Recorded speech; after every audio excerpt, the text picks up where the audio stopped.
Okay, everybody. Here's a review of rules 1 and 2. 1 and 2 from naming. There are 3 rules of naming, and I'm going to talk to you about rules 1 and 2 today, okay? Rule 1. Here's the stairs. If you have an atom from these 2 tall rows and another atom from over here, then that's rule number 1. And the rule is just add "-ide". The reason is we know the oxidation numbers of those, okay? Rule number 2 is if you cross the stairs, but your atom comes from the middle, then we don't know what the charge of it is, okay? So transition metals that aren't from the tall rows have multiple charges. So we have to use a Roman numeral to indicate the charge, okay? So let's talk about those, okay? Here is an example. Potassium. Potassium is from right here on the periodic table. And we're going to combine it with, say, oxygen. Potassium is from here, oxygen is from here, so we follow rule number 1, okay? Now, is this a good formula for potassium oxide? No, it's not. Oxygen's -2, potassium's +1. So we would need 2 potassiums, and that formula would be what? What would that formula be? It would be K2O. And since this is rule number 1, what will the name of K2O be? Rule number 1 is just add I. Just add IDE. So the name of K2O is potassium oxide. Okay. Let's try another formula. How about we have an oxygen here, and how about this iron? Okay. Now, iron is a transition metal. It comes from the middle. So there could be different types of iron. Look, here's an iron with a +2 charge. Here's an iron with a +3 charge. This is called what? This would be called iron blank. That's right, that would be called iron 2. And this would be called iron 3. You would write it like this: iron Roman numeral 2. That's iron 2. The Roman numeral stands for the charge, okay? And iron 3 would be written like this: iron 3.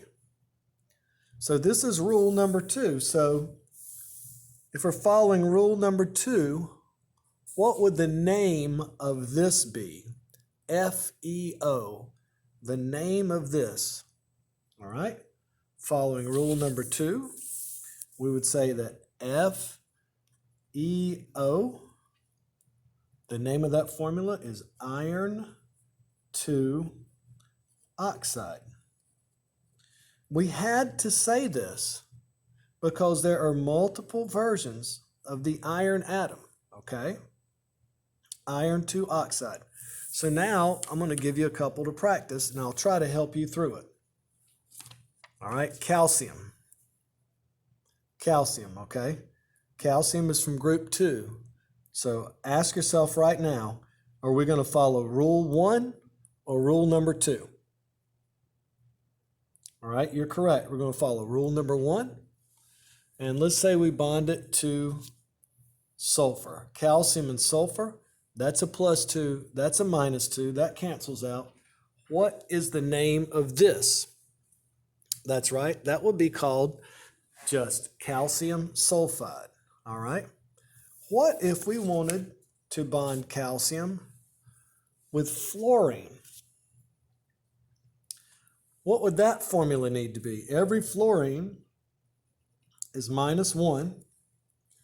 So we're going to need another card here to balance this out. We're going to need another fluorine card.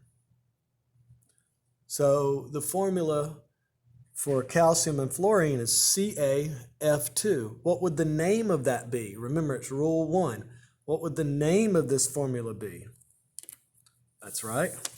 CaF2 would be called calcium fluoride. All right. Let's try a different one. What if we had chromium? Here is chromium. This chromium has a charge of +2. Are we going to be following rule 1 or rule number 2 here? Correct. We're going to be following rule number 2. So we know we're going to have to use a Roman numeral when we write the name of whatever it is we create next. Okay. Let me think of something. How about chromium and oxygen? Those balance out. What would the formula CRO be called? Since we're following rule number 2, what would the name of this be called? All right.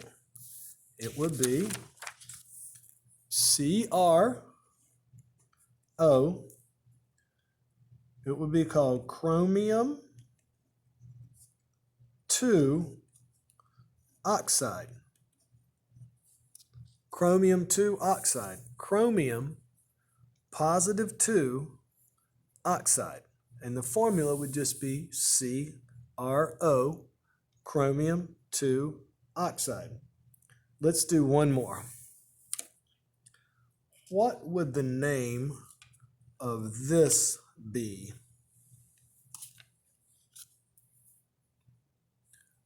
Is this balanced out? Yes. Potassium's +1, chlorine's -1. All right, so the first question I'll really ask you, is this going to be rule number 1 or rule number 2? Correct, it's rule number 1. Now, what would the name of this be since we're following rule number 1? That's right, it would just be called potassium chloride. You don't say potassium 1 chloride because potassium is always +1. So in review, these are the 2 rules that we have followed so far. Rule number 1, when the first atom comes from a tall group and crosses the stairs, rule number 1 is just add "-ide". So this is called potassium fluoride. Rule number 2, if it comes from the middle and crosses the stairs, you have to use the Roman numeral. So this would be called what? That would be called what? What's the name of that? You're right. That would be called chromium 2 fluoride, written like this. Chromium, now we have to use the Roman numeral, 2 fluoride. All right, that's rules 1 and 2.